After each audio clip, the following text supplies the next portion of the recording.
Kalbant apie atpalaiduojamąsias priemones, būtina paminėti, kad jas galima taikyti tiek asmeninėme, tiek organizacinėme lygiuose. Tai reiškia, kad mes nesame priklausomi nuo aplinkos.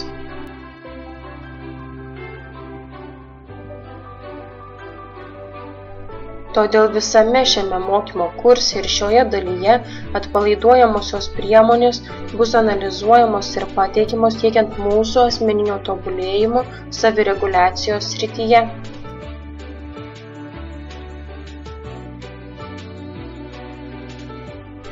Saugant savo psichinę sveikatą, puoselėjant gyvenimo gerovę, yra būtina rūpintis savimi. Tačiau tam tikrų profesijų darbas yra orientuotas į darbą kitiems ir rūpinimąsi kitais.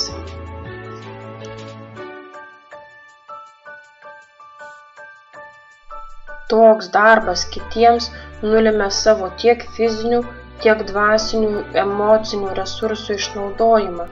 Todėl šių profesijų atstovai priklauso profesinio perdegimo rizikos grupei.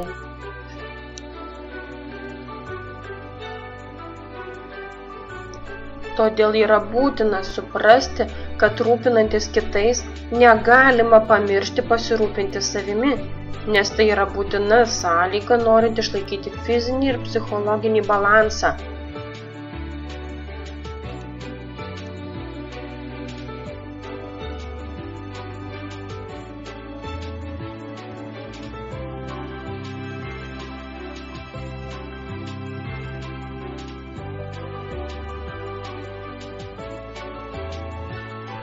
Gyvenimo gerovė yra apibrėžiama kaip viena rūpinimosi savimi sričių.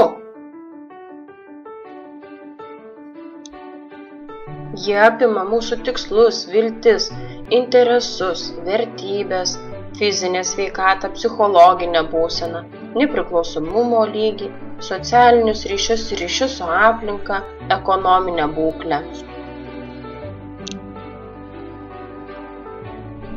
Tarp kūno ir proto yra labai tamprus ryšys. Netaisyklinga mityba, piktnaudžiavimas alkoholiu, tabaku, sėslus gyvenimo būdas, svorio sumažėjimas ar padidėjimas skatina profesinio perdegimo atsiradimą. Todėl yra būtina palaikyti gerą fizinę formą.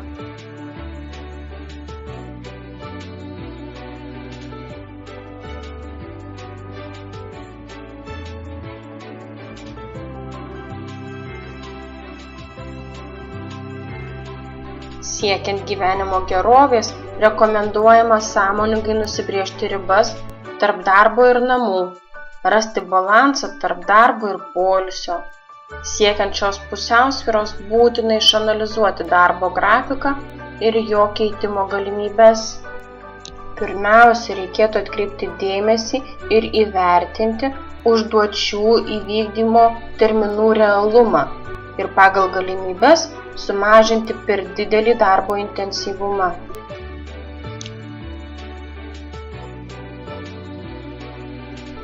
Taip pat būtina išskirti ilgalaikius ir trumpalaikius tikslus bei nustatyti jų prioritetus, aiškiai apibrėžti ir įsisąmoninti savo kaip specialisto tam tikros srities eksperto atsakomybių sritį. Taip pat neprisiimti atsakomybės už kitų darbą, išmokti pasakyti ne, tinkamai naudoti savo laiką, paieškoti būdų, kaip sumažinti darbo monotoniškumą.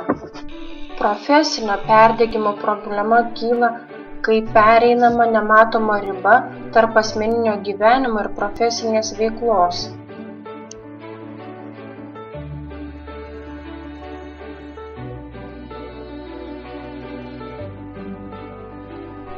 Todėl yra labai svarbu nusistatyti aiškius prioritetus savo gyvenime ir stengtis jų laikytis.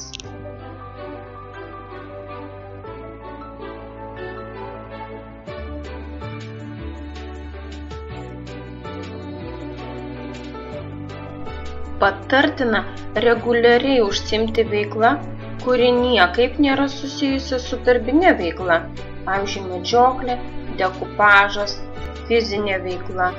Taip pat rekomenduojama vengti artimų draugysčių su kolegomis. Žinių apie savireguliaciją didinimas ir įgūdžių tobulinimas yra psichohigienos esmių esmė.